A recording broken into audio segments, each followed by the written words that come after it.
C'est là que mon père prend maintenant un couteau pour accomplir ces rites-là.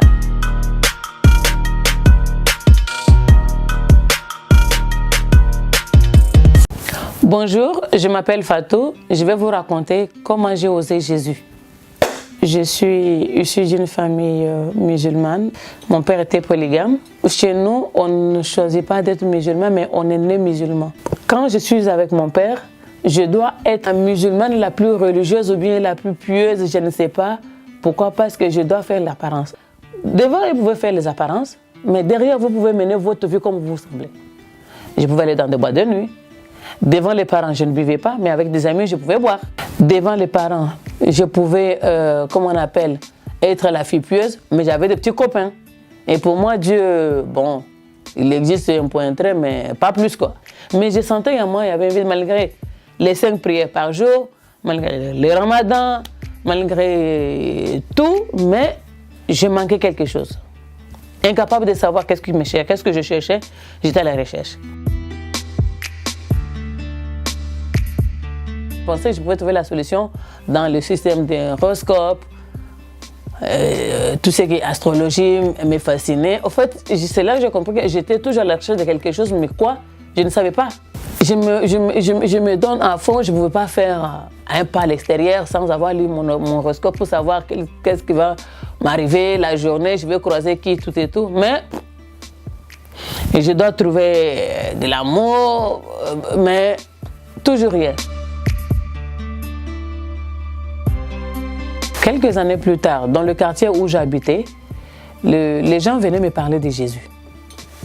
Et moi, en tout cas, je leur disais, écoute, je suis musulmane, je n'ai rien à voir avec votre Jésus. Et ne vous avisez même pas. Pour les empêcher même de venir me parler de Jésus, qu'est-ce que je faisais? Quand ils viennent taper, on voulait te parler, tu voulais qu'on parle un peu de Jésus avec toi? J'ai dit, venez. Je le faisais asseoir, je rentrais dans la maison, je prenais une bassine d'eau, je venais verser sur eux. Comme ça, ils ne vont plus revenir. Le jeune qui venait me parler de Jésus, un jour, il était venu chez moi. Quand il a fini de me dire, oui, Jésus m'aime, je l'ai tellement bousculé, je l'ai poussé, en portant même sa Bible, il est tombé dans ma maison. Je l'ai précipité à la porte. J'étais assise, il était minuit. J'ai dit, bon, je vais suivre l'émission, peut-être je vais trouver la solution dedans. Et c'est là que le monsieur qui faisait l'émission dit, ouvrez la Bible. Je ne me rappelle plus, c'était dans les Sommes ou quoi. Je me lève pour aller chercher la Bible que le jeune homme l'avait laissée chez moi peut-être il y a 5 ans de cela. Et puis, je me suis mise à pleurer. Je compris que l'islam, l'horoscope, et quoi, rien ne parvenait vraiment à me combler et à combler le vide là.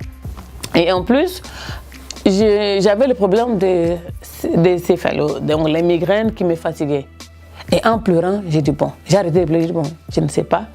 Si toi, Dieu, tu existes vraiment et que tu veux que je te sers, je te demande qu'une seule chose. Il est peut-être 1h30 du matin, 1h30. Je te demande de me laisser dormir jusqu'à demain matin, 8h, sans que je me réveille. Et quand je finis de dire cela, je crois 5 minutes après, j'ai sombré dans un profond sommeil. Et puis le matin, j'ai entendu comme si quelqu'un tambourinait ma porte, qui tapait fort pour que je puisse me réveiller. Puis quand j'ouvre les yeux, j'ai dormi habillée avec ma montre. Quand j'ai ouvert les yeux, le premier réflexe, c'est quand j'ai fait comme ça, j'ai vu, il était 8h00. J'ai eu très peur. J'ai dit, ah, donc Dieu est ici. Et c'est ce jour-là que j'ai osé Jésus en l'acceptant comme Seigneur et Sauveur personnel. Ce jour-là, je reçois la paix. Ce que je n'avais pas, je sens que le vide qui était en moi venait d'être comblé. Mais tout ça à l'insu de ma famille, bien sûr, parce que personne ne pouvait savoir que j'ai accepté le Dieu des chrétiens.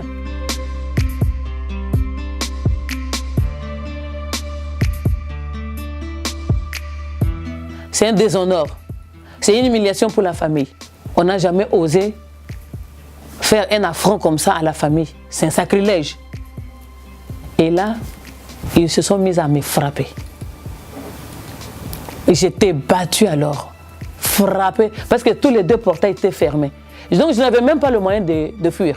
Donc quiconque ne me frappait pas ce jour-là était complice. Donc même les mamans, toutes les femmes doivent me taper. Et dans l'islam, quand ton enfant quitte l'islam, ça veut dire que l'enfant est perdu. Et pour sauver son âme, il faut le tuer. C'est là que mon père prend maintenant un couteau pour accomplir ces rites-là. Il prend le couteau qu'on égorge le mouton de Tabaski avec. Quand je suis bloqué par terre, il prend le couteau pour me tuer. Moi, j'ai attrapé le couteau avec ma main. Et le sang a jailli de ma main. J'ai même les marques là ici. C'est notre locataire qui travaille dans un cabinet juridique. Et puis, lui, il a ouvert le portail. Il dit, moi, je préfère sortir. Comme ça, si vous la tuez, au moins, je ne suis pas témoin. Dès qu'il a ouvert la porte, je fuis, je suis parti sur le pasteur.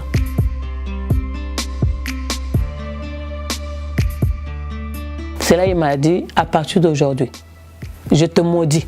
Si je suis réellement ton père, tu deviendras, je souhaite même que tu deviennes une prostituée, une droguée, une escroc, une voleuse, soulard. Tu n'es plus ma fille, je t'ai banni de ma vie, tu n'existes plus. Et je lui ai dit, tu es mon père, je n'en disconviens pas. Mais tu es aussi le canal par lequel le Seigneur est passé pour m'envoyer sur la terre. Maintenant, si moi je t'ai fait quelque chose du mal, tout ce que tu as fait, tu as dit là, ça va m'arriver. Mais si j'ai abandonné cette mauvaise vie-là et je commençais à suivre Jésus de tout mon cœur, je commençais à mener une vie de sanctification, je deviendrai tout sauf ce que toi tu as dit. Je savais que sur la terre, personne ne pouvait m'aimer comme Jésus m'a aimé. J'avais qu'un choix, m'accrocher.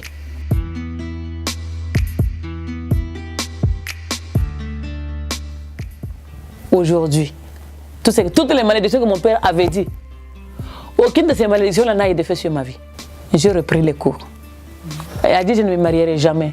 Je me suis mariée. Je suis DG de 4 entreprises. Et cette même famille où je n'étais rien, je suis devenue aujourd'hui la principale décideur. J'ai eu plus d'argent que ce que mon père a eu de toute sa vie. De tous les enfants de mon père, il n'y a pas eu une personne qui a été bénie dans sa vie comme moi j'ai été bénie en Jésus. Il n'y a que quand j'ai osé Jésus que j'ai pu avoir la paix, que j'ai pu être même stabilisé. Et s'il y a quelqu'un qui va lire, qui va entendre cette vidéo, qui va m'entendre bien, qui va lire, je lui dirai tout simplement, osez Jésus.